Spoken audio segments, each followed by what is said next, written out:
All right, so it should be recording. So we're live. All Uh, right. so feeling good. Well, let's introduce ourselves to the Boyos who don't know us. My name's Micah. I'm from Normal, Illinois. Um, Yeah. yep, yep. Are you a student or are you Yeah, in high school? I just Yeah. graduated from SIUC, which is Carbondale, a uh, a uh, a college down in the South, Oh, uh, Southern Illinois. And then I started working at an American company called Northwestern Mutual. Um, it's a good company, financial planning company. I majored in finance, so pretty cool, you know. Um, but uh, but it's hard. It's kind of like sales, and you got to build clients, and um, yeah. it's something else. All right. So my name is David. I'm from Slovenia. I'm a student and I work also as a computer programmer, but I'm fascinated in like obscure and esoteric stuff, Mm. mythologies, things like that. I've been into that since I was a kid, and computer programming is what I like to do, like as a sort of like a job, and also what I'm interested in to perhaps chase as a career. But for soul and hobby work, I dive into psychology and mythology and Yeah, all these interesting things, yeah, man. mysterious things, stuff like that. Yeah, for So, sure. what are we going to talk about today? Well, I figured we'd talk about our mutual experiences. What's going on up here as far as like the will of God is concerned. Like is that the right way to conceptualize what happened to us, and diving in deeper into the questions of how the mind works, and you know um, things like that, I suppose. All right. So, um, how about you share your experience first? Because I've heard about it from Steph. He made a video on YouTube, but Yeah. and you also share some of it on the last call we had. But like, Yeah. I didn't get it from you from the beginning to how it progressed through the 7 days. Sure. So, Yeah. Yeah. So this was like a period of about 2 to 3 months. So I had worked at an internship at Northwestern Mutual, and liked it, was doing well, had just like set a bunch of meetings for potential clients and things. Then one day I'm talking with my friend, and I just part of me just wants to quit the job and like completely change course. Like, don't do finance, do something else. Completely change vectors. Um, and so that's what I do one morning. I go into the office and I say, "Hey, I think I'm quitting." And they're like, "Well, hey, you look really tired," they say. "So why don't you go home and like take a nap?" And I'm like, "Okay, that's probably a good idea." And so I take a nap, and then I have this dream. I have this crazy dream. And I shared it on the Dream Reading podcast, I think or the Dream Reading channel a couple weeks ago, and Stefan and Jimmy checked it out.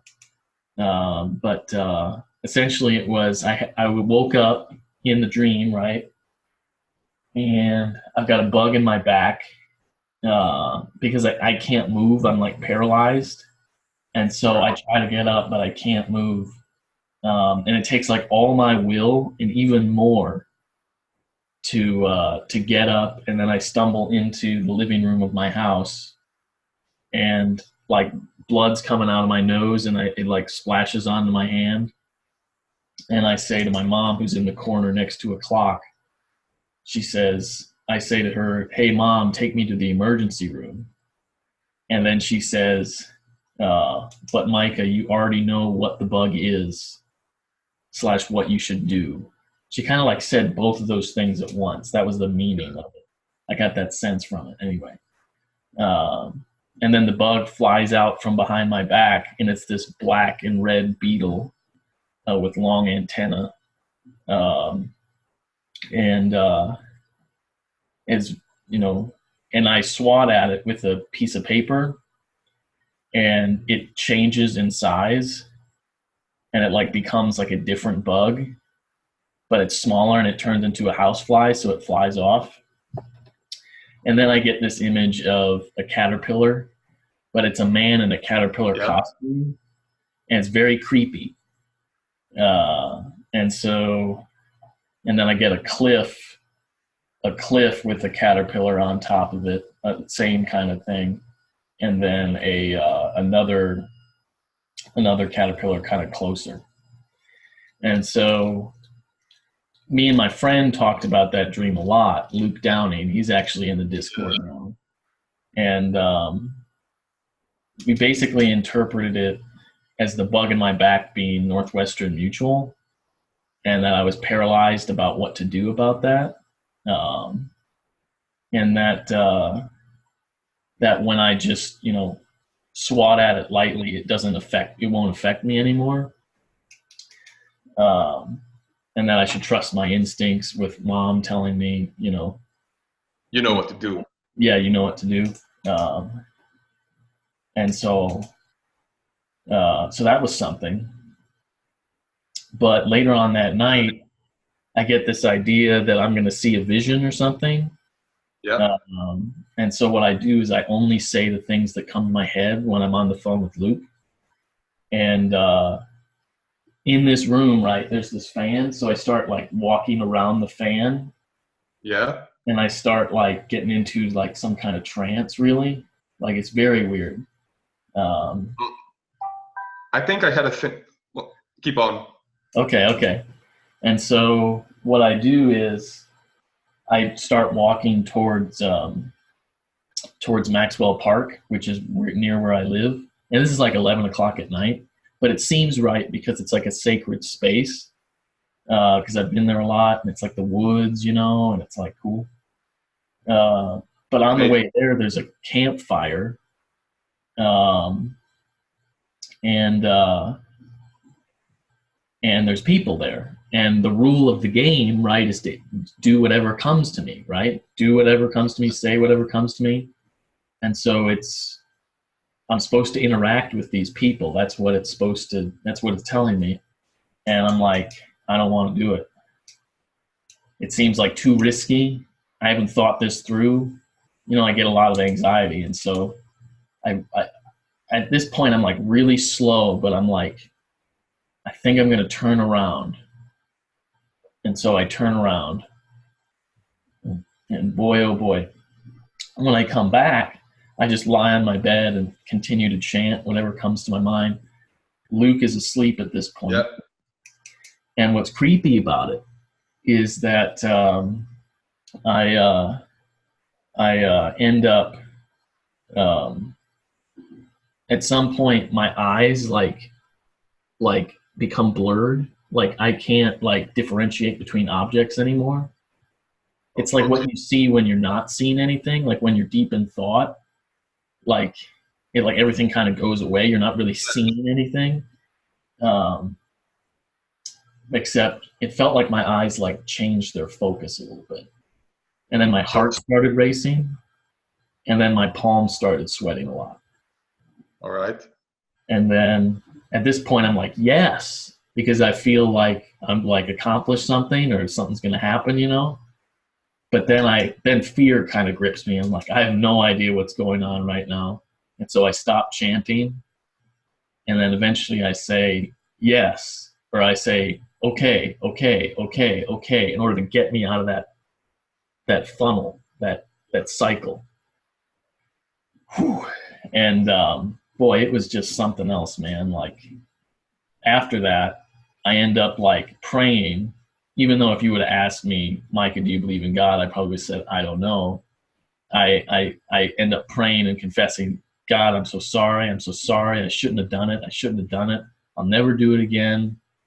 Because I felt like guilty about it. I felt like I had done something wrong, and that I tampered with something I shouldn't have tampered with.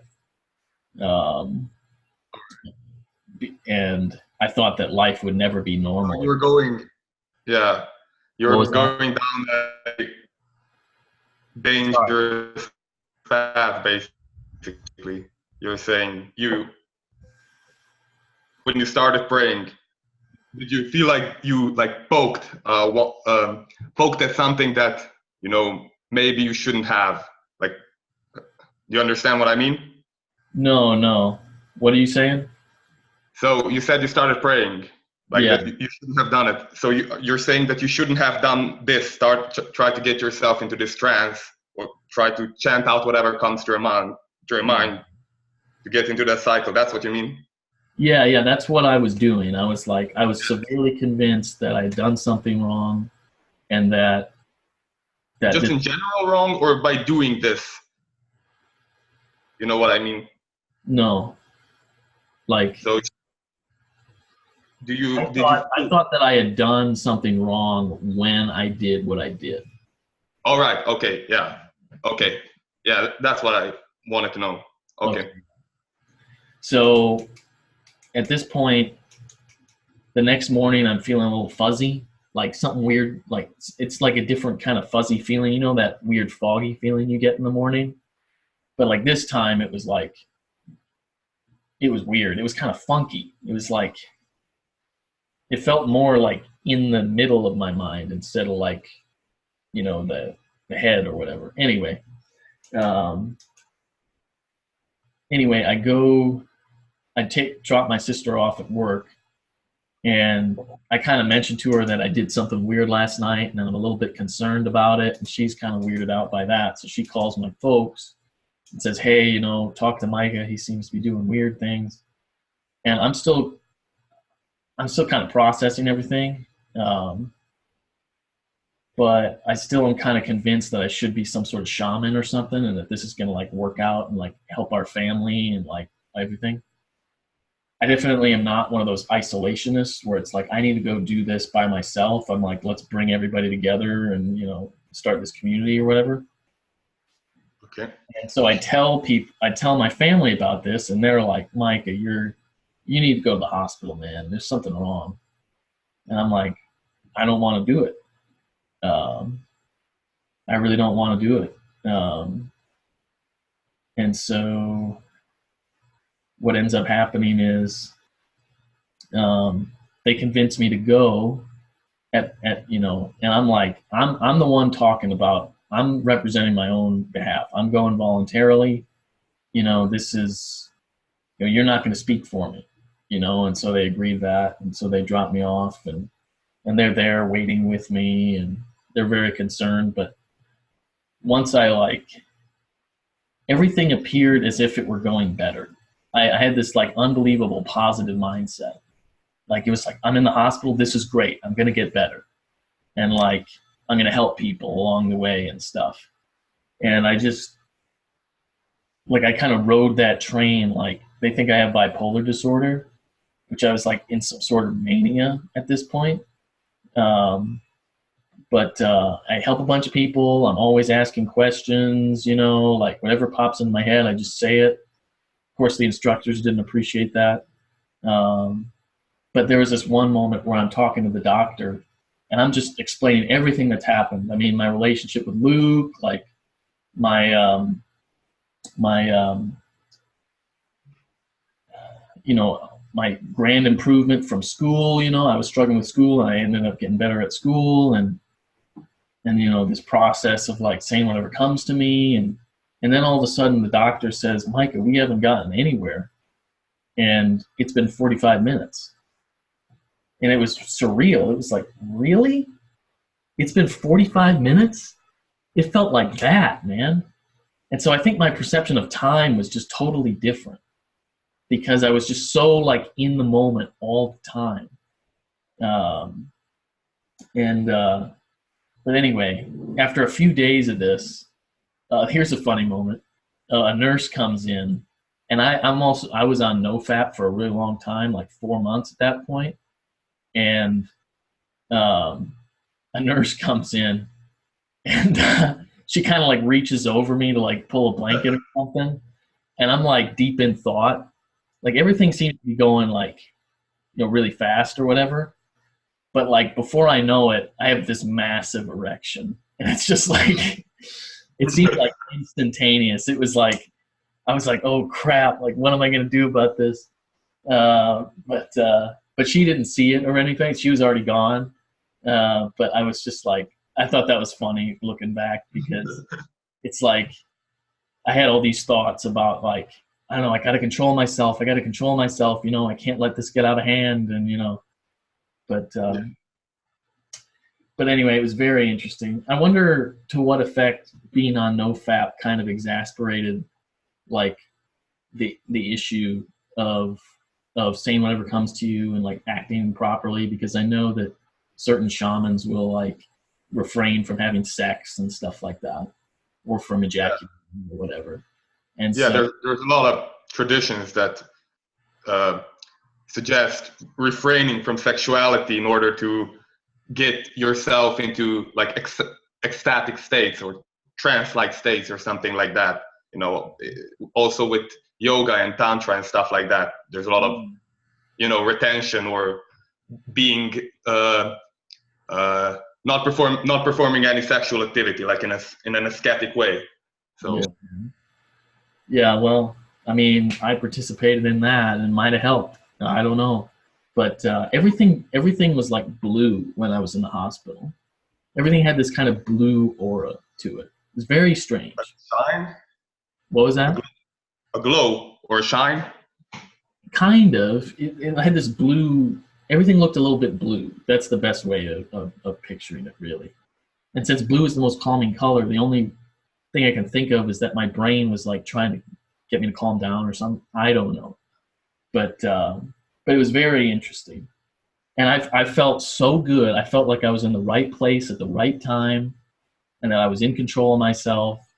Things were going well. I was helping other people. My status was really high. Um, so, but then like that kind of wears off. Yeah. And then how long did it take to wear off? Like probably like 5 days. 5 days, something like that. Okay. One question though, do you hear me well, or should I put headphones on? Because I have like headphones with a microphone if you don't hear me well. I hear you fine. All right. Okay. So that's an interesting experience. I noticed a couple of commonalities with what I went through about a year ago. So what happened to me was last August, at the end of it, at that point I was about 6 months into a relationship with my now still girlfriend. But I was also doing, I was trying to strive to better myself, to be better, to be more, because I saw Peterson like 3 years ago, and ever since then I've been trying to improve ever more, or integrate myself, like climb up the hill. Yeah, like that. So at that point I also got a new job for the first time. I used to did not want to like work in a mundane job like on a windmill, a day in and day night, repeating the same day, repeating the same day for like forever till the rest of your life. But I got a job in programming, and it's really well. At that point, I still had an interview, right? I just got an offer. So, but I arranged it, and I was going to start working in September. So in late August, I was alone for some time. My girlfriend went on a trip, and I was at that time alone for about a week. And I started listening to another YouTube channel. It's called Dave's Superpowers. He's got this Jungian typology thing going on, and they're the guy and the woman who run this together. They really figured some things out, I think, better than Myers-Briggs have done, as it regards Jungian types and Jungian personality types. So I've been, listening to that, and I've been thinking about myself, because the point that they are often conveying is that you do not see yourself clearly. Like you have a biased perception of yourself. You're looking at yourself through your like blind spots, through your blind points. So you don't have a clear picture of yourself, which is why people also tend to not be very good at estimating what their personality is or what their personality type is. So if you put them like on a self-report test. So anyway, I started chewing on this thought and started like seeing through my own, really started paying attention and seeing where I was biased on things. Like I would look at something and I would, something that perhaps I needed to do, and I would think, oh, this is like, I don't need to do this now, I'll do it later or something like, and I noticed that I do these things like mostly automatically, like a habit. It happens in a moment. I just ignore something. So at that point, I started really considering what I was doing and really paying attention to myself, like how I behaved, how I viewed the world, what happened when I looked at something. And I noticed, well, first of all, I noticed that I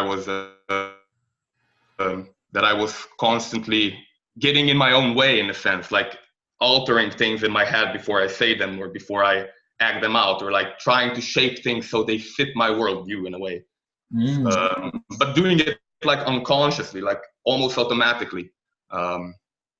So I started noticing that I avoid looking at certain things or thinking about certain things.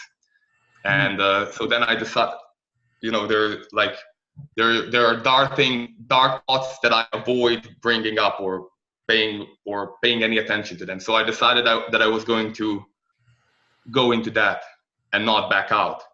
So I started like going around in a circle, and I was listening to, I don't know, I think it was some music, but I was walking around and I was trying to bring all these things out and get myself into like. Were you speaking? Into that place where I would feel the fear and the anxiety and all stuff like that. Yes, to myself. I had like a debate with myself, so I could get into the flow of things. So I spoke whatever came to me, like you did. What I just said things out, and then I had like a conversation with myself almost. But it was just saying whatever, and it got increasingly, ever frightening, and I got more and more anxious, and I started noticing that I was like, oh no, let's stop doing this now, or I'm bored, or I need to go drink or something like that. Excuses started coming up, but I pushed through them. And then I noticed, like, I started sensing emotions that I haven't felt that I've repressed perhaps for a long time. I didn't used to cry, or even at funerals and stuff like that, but suddenly all these emotional states came bursting out, and I was like, it was like I was manic, maybe, and to say it in a way, I would spin around in circles, and then I would like cry, and I would get a catharsis and a relief out of it, and then I would suddenly burst out of it, like, and I understood something more about myself, something new, like, oh, this emotion, I now understand this emotion better, like that. It was weird. Like you were getting in contact with your eros. Yeah, could be. So you mean like the emotional side, or the? Yeah. That was in the beginning of it. Like that was the starting point, let's call it, because I used to think that I have to keep my emotions really under control. Like I had this conviction that I had to be in control, but I started noticing that these are, well, it's not something that I can control. They will control me otherwise, or I will repress them, and I won't be able to use them properly, and I then maybe won't be able to communicate or something. But as I did that, as I started going through these emotions, I started noticing fears and anxieties, like deep dread. Like I got more and more deeper into the darkness, and things got really way more frightening, like, than just before. Like gradually, exponentially more. Like I got all these like pictures, images. I was stalking, but I had this images in my mind that was it's like things like random. It was like a, you know, saying like an atomic explosion with the saints, the aura of the saint, and there's a star in the middle of it or something like that. You know, different things. But that again? I just it's a random example, like an atomic explosion with the you know, the saints aura that they have when on the paintings, the martyrs, the saints, yeah, with that around the mushroom, and like in the middle of it a 7-pointed star like shining out or like something like that. That's an apocalyptic vision. That's like judgment. Yeah.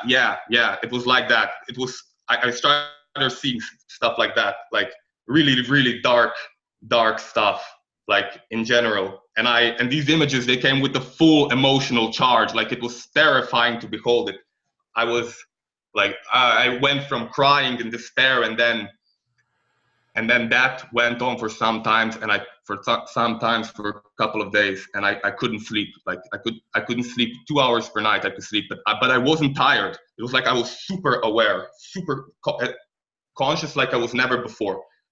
And I could do things, but it wasn't like, it's strange to describe. I felt that way. Like, I was supercharged, and it would have been very easy for me not to sleep, but I did. And I would go to sleep like way awake. I would like sing myself to sleep because I was in such a good mood. And did you get hungry? Because I didn't get hungry when I was. No, me neither. I didn't eat.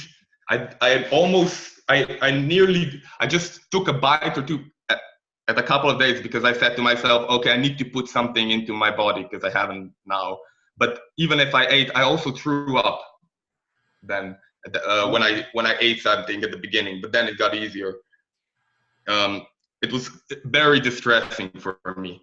Also, things started happening. Like, this was in the beginning, and at that time, I thought like there was no hope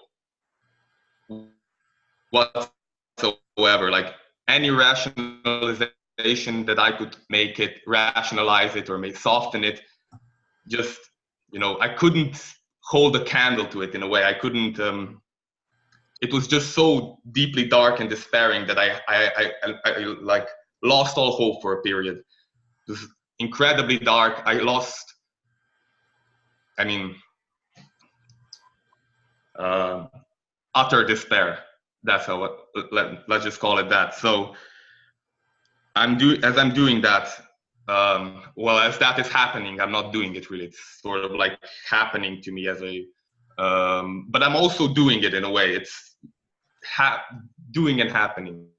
So as this is going on, about the third or the fourth day, I had like an experience of suddenly, out of all of that, it got more and more difficult, and greater and greater in burden, and everything was like burning away. All the bullshit that I've been telling myself, or the lies that I've been going, you know, telling others and myself, and that I've been living by. I saw all of that, like how much of me is bullshit, was bullshit, still is bullshit. Still working on it though. And I knew at that time, because I was listening to Peterson, you know, and he has that, when he says that, you know, you're 95% deadwood. And, you know, I sort of understood that idea at the time, but I didn't feel it like I felt it. And then I felt it like it's a crushing realization. So as this thing got progressed, suddenly something like changed, and it was in like the midst of this the deepest darkness, let's say, and all of that, all these visions of humanity dying and all the suffering, everything was like thrown at me. The suffering, the terror, the mortality.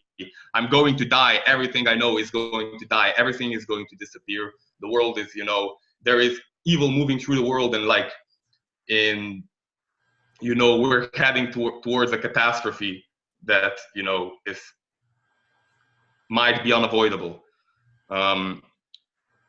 And in the middle of that, I found there was a strange shift suddenly. Like, I had, after all of that burned off and there was nothing left, no hope left, I could like stand in a way. I found some solid ground, and it was like I suddenly had this, everything burned away except for a spark of me, and that spark was powerful enough to hold all that burden in a way. So I could stood up, and like at that point I started crying again, but like for the first time that I remember, crying out of sheer joy and hope and stuff like that. It was like meeting the soul for the first time. And I also had visions, in my fantasies during this experience. And one of the things that I saw was I was standing in a dark room in front of this giant mirror, and there was I was in front of the mirror, but in the reflection was a woman, and she was like a saintly woman, sort of glowing, and I couldn't tell it was like I couldn't tell at which side of the mirror I am on which side of the mirror I am, right, when I'm looking, and I could like see myself from her eyes as I saw her from mine in a way. It was like weird and fantasy, dreamlike way of seeing. And I also saw myself, all the horrible things that I did and stuff like that, and all the ways that I've like disgraced sort of like the deepest part of me, let's say, or disgraced what I should be, or something like that. And but afterwards, I sort of realized that in spite of all that, in spite of all those like all insufficiencies that I had, I still had a duty like to perform, and it's my job to like push through this, like, or take all of this and make something better out of it, or something like that. And it's really weird to describe this experience because I've never described it to anyone in much detail before, except for Stefan when we were talking last time. But all of that happened sort of like, it was, my perception of time was very weird at the time, which you also said happened with you, because it seemed like everything was like all at once. Like I was always in the present, because usually I'm really dreamy and heady, and I noticed that I like flow off into the past or into the future, thinking way ahead or way behind. But then I was really present, and everything was happening like immediately. So I was like experiencing this feeling, and images were happening at the same time, and also, I was, crying at the same time, or something like that. It was all mixed together in a way. And then I got a job, as I said, and I started working, and I was still going through the crisis, and it was really difficult I had to excuse myself in the beginning and say I was ill, because I couldn't like sit there with the other people. I had to be like alone. So you said that with you sort of other people, you sort of wanted other people around. You wanted like a community, but for me, I wanted to be like alone, because I mean, I was afraid also that, in a way, what effect this would have on other people. Like, people would probably get freaked out if I started talking to them when I was like this, because I was ecstatic, and, so, but I did talk to a few close people, and I managed to I made some decisions at that time, and I, managed to improve some things by conversation.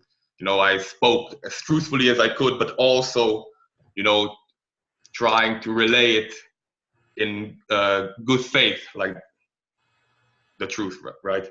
And I managed to improve certain relations, but also what happened to me is that when I went walking, and I noticed myself falling into my sort of like habits, like things you do automatically, like walk, or just thoughts you run automatically. And it was like an awakening from the Matrix type of thing, because I suddenly saw that all of these automatic habits and stuff like that are they interfere. I mean, I'm not conscious when I do them in a way, like, and maybe I should be conscious of what I'm doing, right? It's like I do them, and then I started like, it freaked me out when I noticed it, because I thought it was like a persona interfering with me or something like that. So I started like just stopping, and I was walking down the street, and then I noticed I fell into my head, or fell into the rhythm of just walking. And stopped and like went on the ground and start writing things down, just everything that comes to me, writing down. And you know, I tried to break habits, like go out of my way to not do something on autopilot or stuff like that. So after a while, it lasted for about 7 days for me, 7 to 10 days, let's say. From 7 to 10 days was the cool off period, after which I sort of came back to, let's say, the normal ego state of consciousness. But also during the experience, I had one part of the whole experience for me was I had a vision of this like great presence or shining light far greater than me. And it was accompanied unbelievable awe. Your body just knows it, like it runs through you, the whole thing. And it says to me something like, well, since I was a teen, I always, like I said, I always liked esoteric stuff and mythologies, and I thought it would be pretty cool, you know, to be to do paranormal stuff, or have like shamanic abilities or stuff like that. I thought it would be pretty cool. Yeah. So so the voice said something like, now you have the experience that you always wanted, but now that you know the truth, if you like dare turn your back, you will be damned beyond your wildest imaginations. Like you are damned forever. Oh my God. So like, and I was like, I felt it was so conflicted, because it was like, I felt on one side, I felt incredibly like grateful. And on the other side, I felt like incredibly terrified, because I knew what that means. And it means that only the largest burden will do for, you know, carrying out whatever I have to do. I have to take the largest burden, basically, that I can conceive of, sort of, in a way. And also, I started like writing during the time, and it was like automatic. It was like something was writing through me. I had a as I wrote things, I would get into the flow of sort of writing, but then I started writing things out of my head, and I started thinking about things that disgust me or frightened me or something like that, and then I would write. But the rule was that I have to focus only on the letter I'm writing, and try to write it like as calligraphically perfect as I can, like with the technique, and not think about anything else I'm going to write. So as I was thinking about these you know, things that I wanted to channel, or like things that frighten me or stuff like that, and I'm writing, what happened is I thought I was just like writing random letters, like D, and then Z, and then this and that, because I had to like pay attention only to the stroke, right? And when I'm done, like I look out and there's sentences and words all filled out, like done, and speaking style that's not my own. Like I wouldn't speak or write like that, in a voice like that, in a strange way. Like it's not part of my, let's say, conscious personality or something like that. So I still have those writings written down, though I tend to, I'm sort of freaked out at looking at them, because they're still, they're a great reminder that there are lots of things that are in me that, you know, are not exactly part of my conscious control. And so, but I got a lot of information when sentences and the things written down were like, they informed me about my nature in ways that I couldn't possibly consciously figure out. Like it was like a complete, like somebody, like a completely stranger, like a stranger with a completely objective view, you know. It was like something like that. It didn't. Wow. So yeah, and I think, you know, I mean, it might have been something like Kierkegaard did. He also wrote with different voices or something like that, you know. Could be something like that, or maybe it was just channeling different, you know, subconscious emotions or motivational states and giving them a voice. Because, but it was, you know, during the experience, it was all of it for me, because I noticed that you said that you were in a good mood for most of the time, like you were really in the right place at the right time.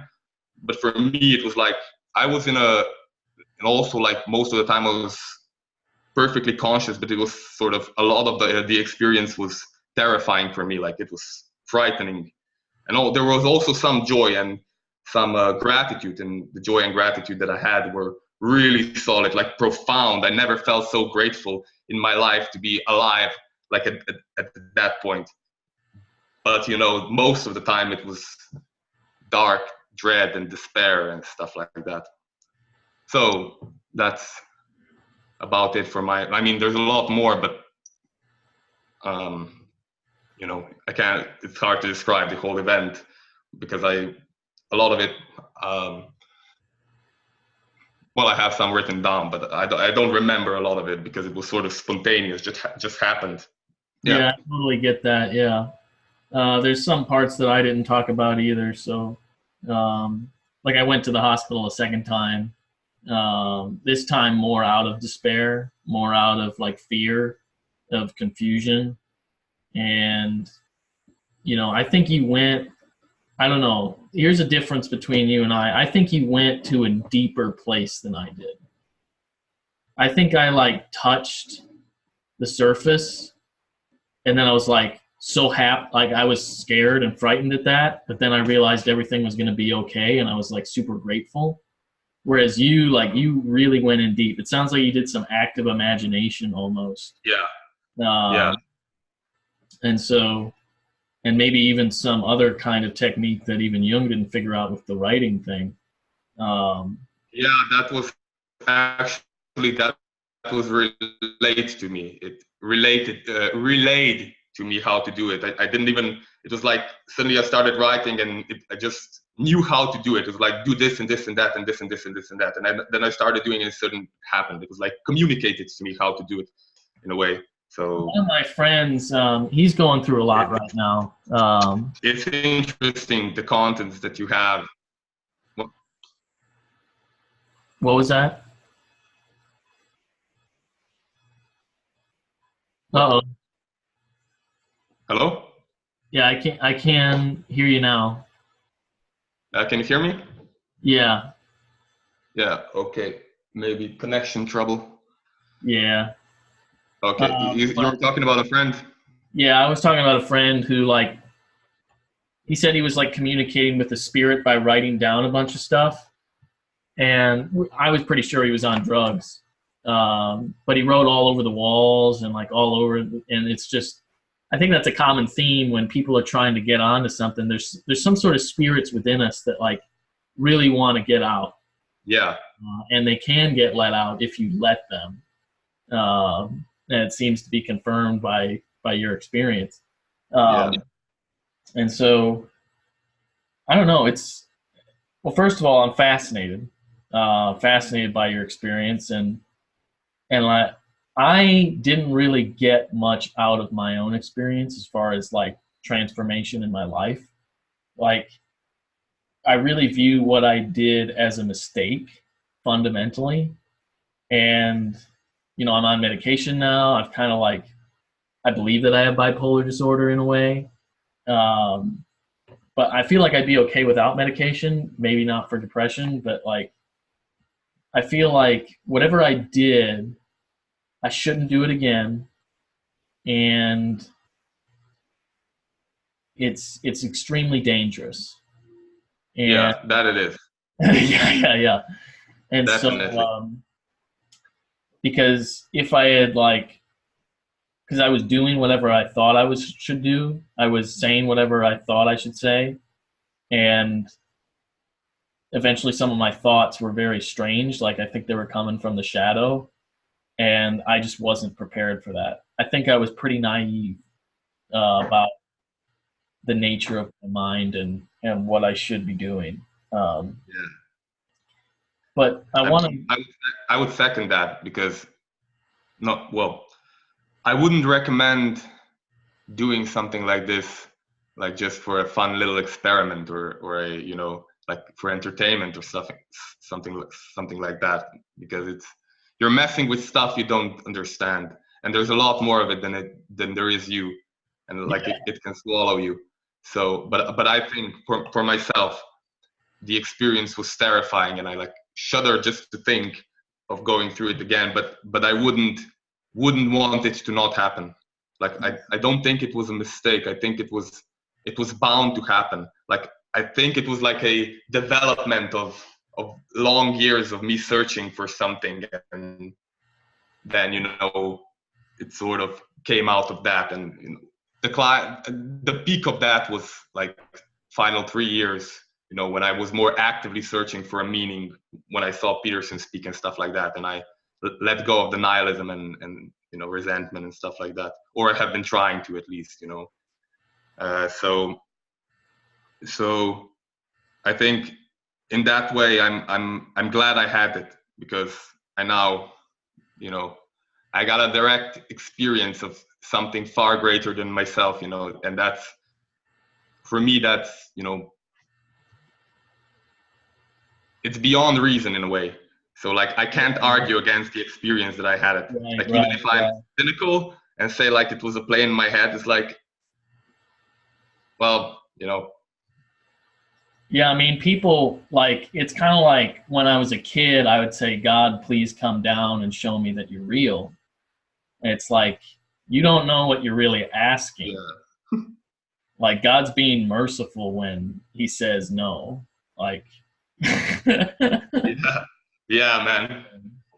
A theophany is no joke, I mean, even in old mythologies and stuff like that, said that a theophany, like God fully revealing himself to a human or a god like Zeus or something like that, usually kills the mortal, because they just can't take the full force of the divine, like shown at them with full brightness, like.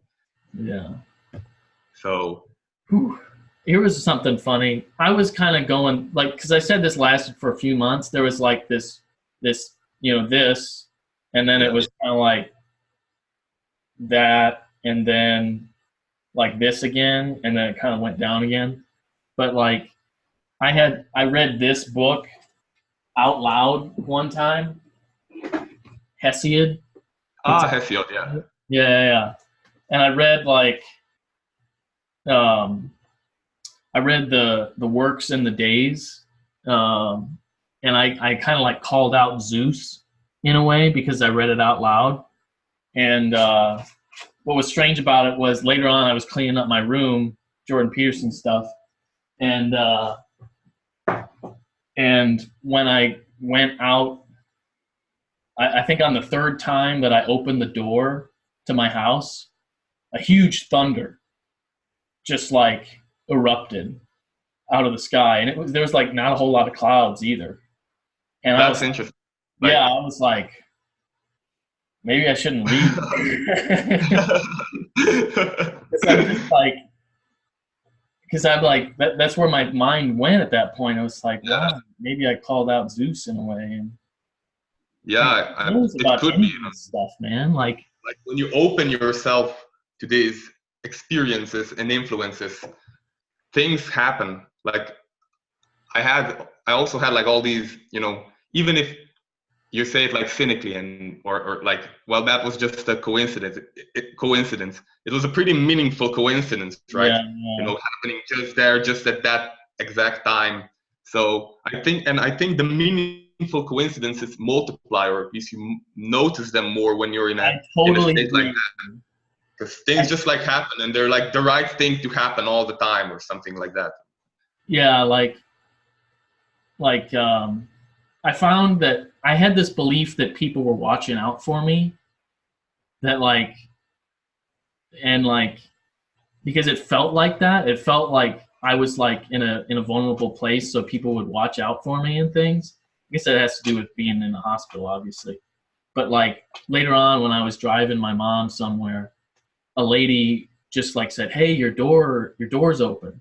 Like we were at a gas station, and I was like, "Oh wow, thanks." And she was like, "Yeah, you got it." And I was like, people are watching out for me. Like it was, I mean, it was kind of like reinforced, but like, or it was kind of like forced maybe, but like in my head, it was like, wow, like why would anybody do that? Like you don't have to go out. It made me think there was something special going on, which again, Yeah, I I'm mean, on the fence about, but like, I just, little things like that. and they happen all the time, you know, because I mean, you can pull out a couple of examples from your head, for example, you know, really obvious one, but when you're on a lookout and when you're like hyper aware like that, you notice it. You really start seeing like all these incredible like, and it's like a synchronicity, right? Right. What Jung would call it, like all these meaningful coincidences that can't really be described in terms of like causality, because you know it just happened the right thing at the right time. Like, Yeah. Here's something. What? Because this happened to me last year. Did this happen to you last year too? which one? Oh, the 7 days or whatever. yes, last year, August. August. Okay. Mine happened in like June, July. June, July. Yeah, yeah. Hmm. So I was wondering if we Well, were going through it at the same time, and that would have been just nuts. that would be pretty weird. Um, well, could be the stars, you know, or something like that. Yeah, man. I mean, I doubt we're the only ones out there. Um, I mean, people are waking up to this shaman Yeah, stuff. Like, um, I don't know a whole lot about it, but like, I'm convinced that like this is what shamans used to do. yeah, And it is. It's something like this. it I, sounds like I you were pretty close to ego death and then ego rebirth almost. yeah, Like, something like that happened to me. I mean, it felt like I died. wow. The darkest part of it. It felt like death. I thought I was dead. I mean, I thought I was beyond any point of repair or return or anything like that. So Wow. I would never be normal again. Like I was certain that I'm doomed, like, or, you know, to forever be aware of these things, like hyper aware of these things. Yeah. So there always be conscious, you know, all the darkness and all of that, you know. So It's yeah, crazy, man. Like, but it is something what shaman did, I think, because I've read about shaman a lot. I was fascinated about the stuff because it's really fascinating, right? mm, And it's not just the shaman, right? So it's also like Greek mysteries and Egyptian mysteries when they with Dionysus and the Eleusinian mysteries and stuff like that. A lot of them report like all these shamanic trance style rituals, you know, with drums and music and going into like an ecstasy, and then returning, you know, you have a sojourn with the gods or something like that, and then you return wiser and, you know, and you would with new knowledge and wisdom, something like that. So um, I think it might be the same experience in a way. It feels like it might be the same experience because it felt like it's profound and world tearing in a way, you know. yeah, yeah, So, yeah. Yeah, I mean, the best thing we but could just do. like with shamanism, you know, it's What'd you say? what did you say? Oh, I I said just like with shamanism, it's on the edge of madness and it's dangerous there. You know, you can yeah, go yeah, yeah. really, yeah. So you wanted to say something? Um, I said, I mean, the best thing we can try and do is be prepared for, whatever happens. I mean, as far as like your vision about there being an apocalyptic event. Yeah. Um, I'm hoping that I might be wrong about it. But you know, I'll try to be wrong about it. How about that? I'll try to do some. I mean, try to be. You know, you can prepare for it, or try to survive it, or try to prevent it, or something like that. But I think that it's not just me that's thinking that. I think the whole current climate, uh, uh, political and otherwise climate is reflecting that. You got people waving placards like "Save the Earth" and climate change or something. They're talking about things they don't understand in the least.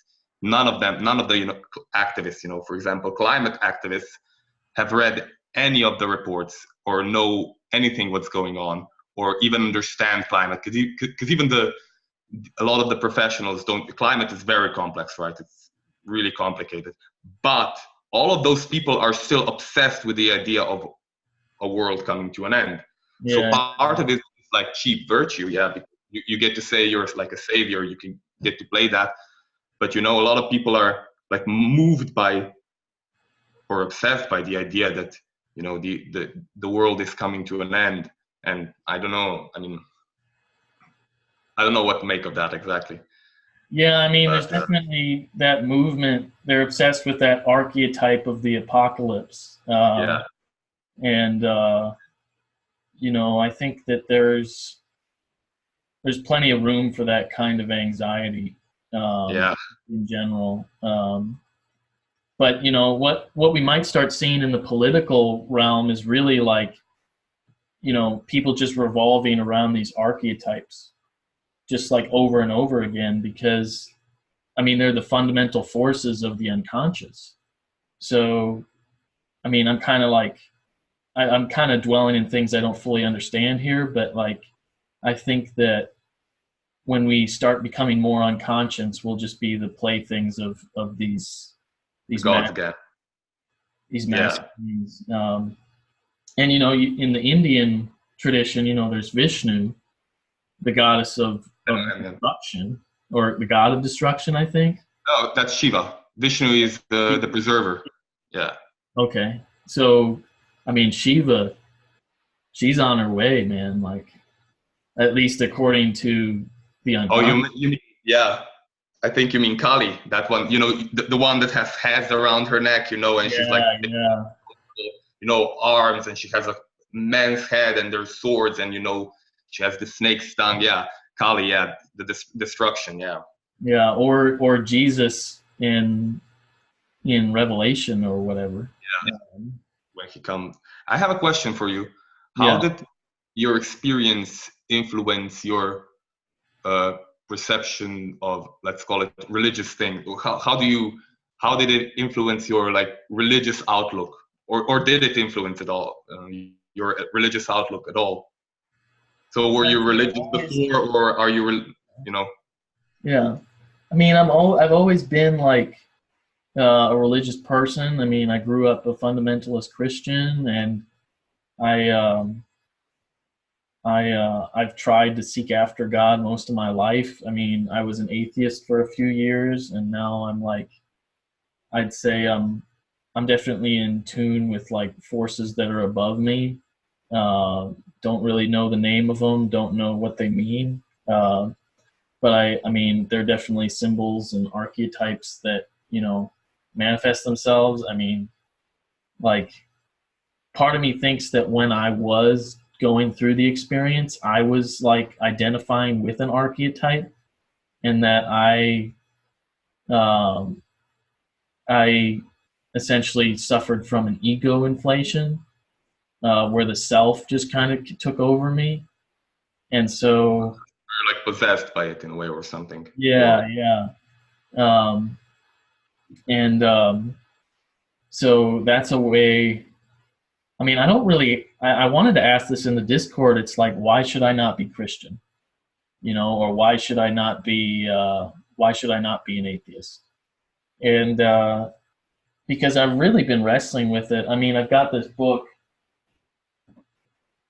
And you could go down this route. This is a more like evidence-based route. It's called The Case for Christ by Lee Strobel. He's an American uh, uh, investigator for a newspaper for a long time, and then he, took up like investigating the evidence for Christ because his wife converted, and now he's a Christian. Historical evidence. Yeah, the Like, historical evidence, the all right. archaeological evidence, and understanding what the Gospels say and what they mean, and whether or not they're reliable, things like that. And it's all in this book, and the case is pretty compelling. But there's something about my doubting mind that just keeps asking questions. But I would definitely say, like, because the question is, what do you mean when you say that you believe, and what do you mean when you say that you know, and what's the difference, and like, why does there have to be a difference? If there needs to be, because Jung would say that he knows that God is real. He doesn't believe, he knows. He said, when I know a thing, I know a thing, or something like that. Yeah, I remember that. I think it was on an interview with on maybe it was even on television. I'm not sure, or maybe it was like just a journal. Yeah, I mean, I Like that. watched it on YouTube, so. Oh yeah, okay, so it was on television. Yeah. But so there's the difference there, and then you got people like Jordan Peterson saying, how dare anybody say that they believe in God, because they might not know what it means, or we don't know what it means anymore.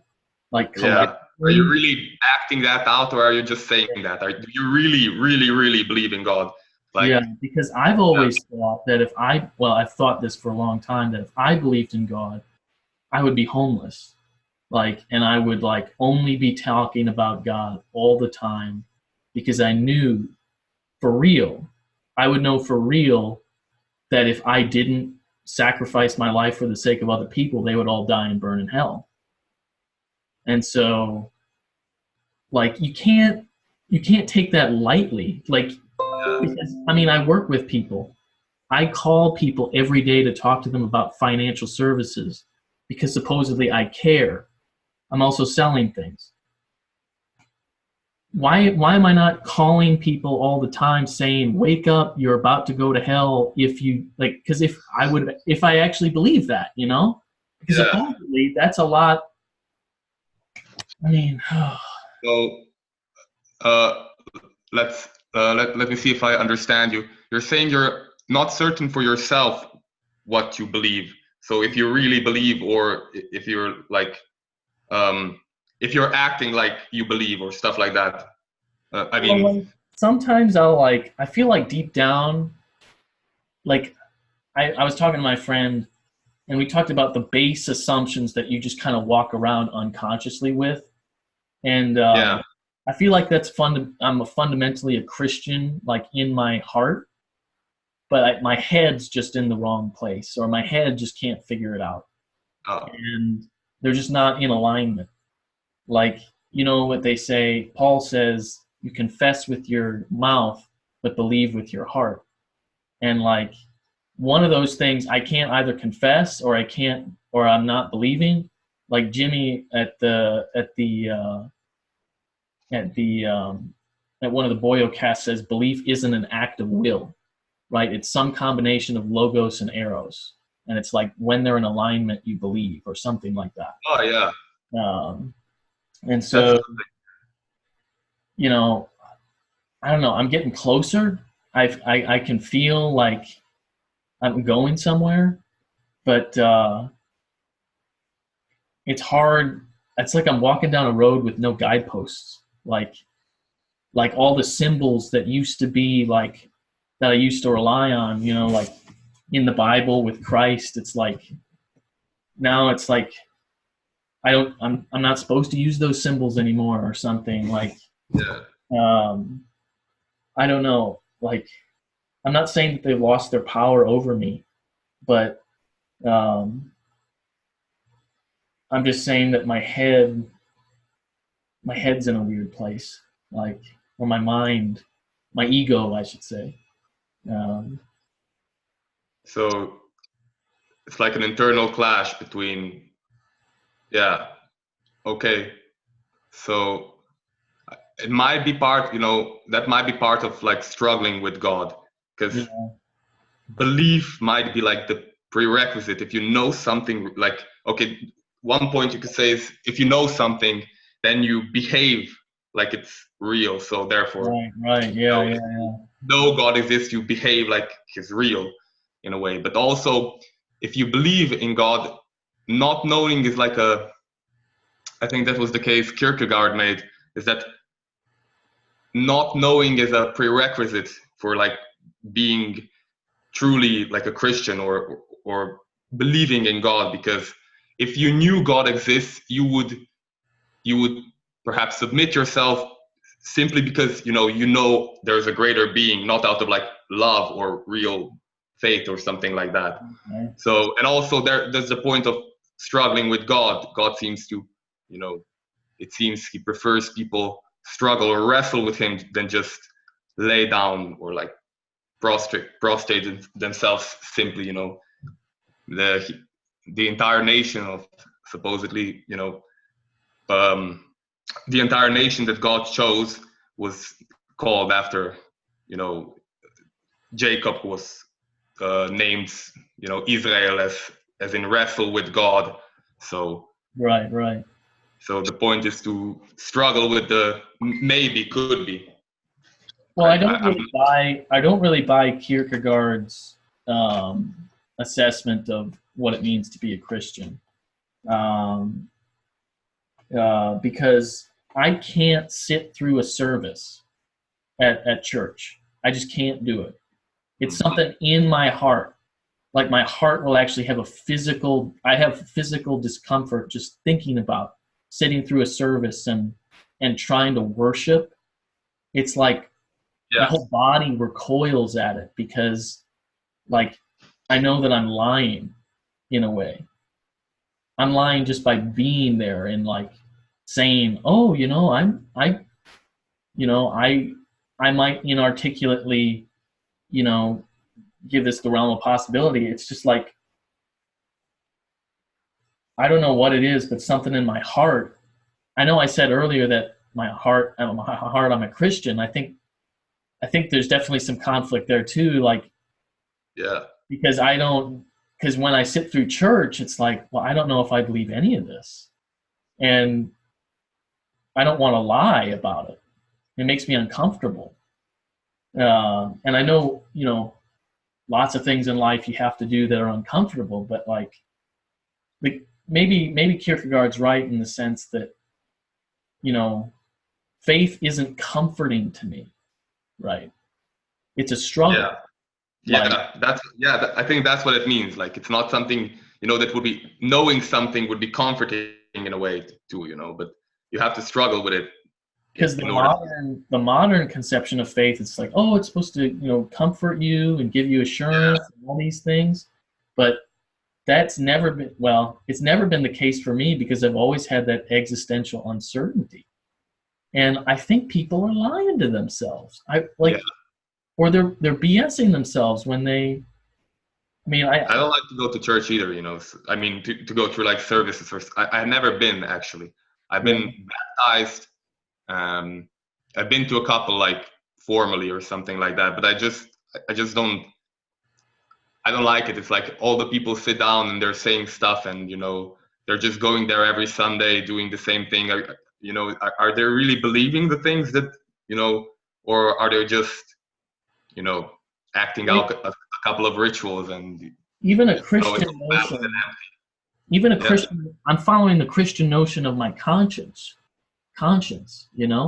like that's kind of what I equated the acting to, like, earlier. So I said if I could follow my conscience all the time, then that's the best possible world to live in. And so that's what kind of gave me that strength, that like good feeling. But like I'm following my conscience when I say that I don't believe. Like it's not that like or when I refrain from saying I don't believe, like, or I refrain from saying that I believe, because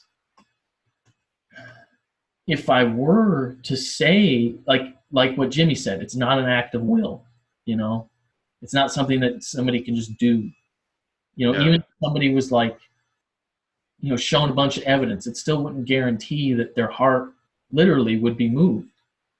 Um, I just think there's more to the case for Christ than what the fundamentalists nowadays believe, or that what they're sharing. And you know, it's just it's just a mystery to me. Um, I'm not saying that God's couldn't be real, but I am saying that I just I just need to talk about it more. um, but yeah, as far as like the impact of like the religious nature, I thought I definitely acted as though I believed in God, because I would pray. I mean, yeah. So I think the So yeah, keep on. sorry, what was that? Uh, I guess I said go on. Go on. What you were talking about. I mean, I definitely like prayed, right? Even though if you were to ask me, do I believe in God? I'm like, I'm not sure. And this was actually reflected at a crisis point when I was in the hospital. The guy would, there was this guy that had been like involved with drugs, lived in a poor area, pirated a bunch of movies, and the FBI raided his house. And this guy's like 19 years old, and he's talking to me about all this, and my eyes are like glued to him. Like, this was like the most intense part of this whole sequence. This guy was telling me this story, and like in the back of my head, I'm thinking action, action. And like, what am I supposed to do about this? And and so he tells me about, you know, the heaven is for real thing, which was the thing that kind of like went up in the States about this little boy that died, and then when he came back, he talked about the Bible and things that he wouldn't have known about things. But then later on, he like spoke out and said, "Hey, it was a Yeah. hoax." And so I just he told me about that, and I said, "No, no, it's a lie. It's a lie. It's a hoax." The guy came out, and I'm like almost crying because it's like so tragic that this guy believes this. And he's like, "Well, maybe you should look at what the Father said." I was like, "Well, okay, well, I don't know about that." But like in this moment, I'm like, I'm like, it's like so intense. Like I'm kneeling down and I'm like, is God real? Is God real? And there was um, there was this sense that, you know, I've never been in so much psychological stress in my life. Um, but uh, but when on a spiritual level, I think. And and then I hear kind of thunder in the background, which is kind of weird. Yeah. And then I kind of like, I don't know what happens after that.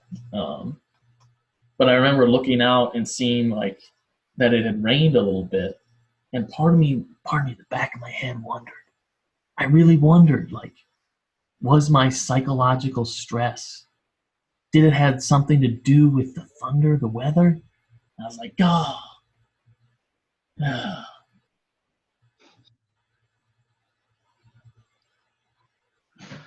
Well, you know, things happen. You know, like we said before, meaningful coincidences and stuff like that. You know, the world seems to arrange itself like in a meaningful way if you pay attention to it. And but you know, I think you're right in struggling with you're more right in struggling with your belief than the people who go to like church and like as you said, like you said, you're disgusted by people there, or that you know, when they go in during the service, disgusted by the idea of going like there to a group like that. I think you're more correct because you're at least honest with yourself that you're not certain of your belief. Like that's a lot more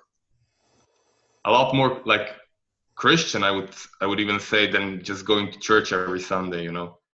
So I think you're on the right path, at least with that. Like, and who knows? You also said that it's a mystery for you, and I think that's the proper way to look at it. It's like a mystery. It's a big mystery, and maybe, you know, you'll figure it out, or maybe you're figuring it out already, you know, piece by piece. But you know, I think you've done proper introspection to figure out these things, even if it might have been difficult, you know, since you said you were a devout Christian at the beginning, and then, you know, you might have difficulty because it's like part of your identity in a way to like just separate from it. But also you were atheist for a time, you said, so it might be difficult with that as well, because, you know, are you just going to like mindlessly submit, you know, to priests and stuff like that, you know? Yeah. So, well, struggling is part of faith, I would say. You know, Yeah. might be. I'm not really one to speak for that. I've been an edgy fedora atheist, as I said, for most of my teens, and I did believe in God when I was a kid, but, you know, afterwards. So I'm not really an authority to speak about faith, but I think, you know, you're doing it. You're heading in the right direction, at least. That's how it seems to me. Appreciate you. Appreciate that. Yeah. Well, you know, I'm going to have to go back because as I said, I'm going to Prague, and I still have stuff to, you know, arrange and all of that. So it was really fun having a conversation, and you Yeah. know, thanks for sharing all the info. What? I'll try and upload it to see the Boyos do it. But Sure. just the same, man, this has been enlightening, and it's great knowing you, man. Yeah. Great knowing you too, man. Had really fun, interesting stuff to share. So we should like talk again. We can do these Boyo calls more often, and we can really do what Steph said with the dreams. You know, do you get dreams? Do you like? Yeah, I had like a weird one last night. It's hard to remember it though, but it was something about like a voice speaking to me. Huh. That I thought was interesting. So Yeah. it was just this. I had the sense that it was about morality. And it's really interesting because I've been thinking a lot about morality recently. Yeah. Interesting. So like we can do we need to like we should sit down and have a conversation with this, like all the boys who would want to get their dreams together to see what we can abstract out of them, let's say. Yeah. So have a nice evening. Enjoy your time. Thanks, man. Keep on struggling, man. You got it. Same here. Or same for you. Bye. Bye.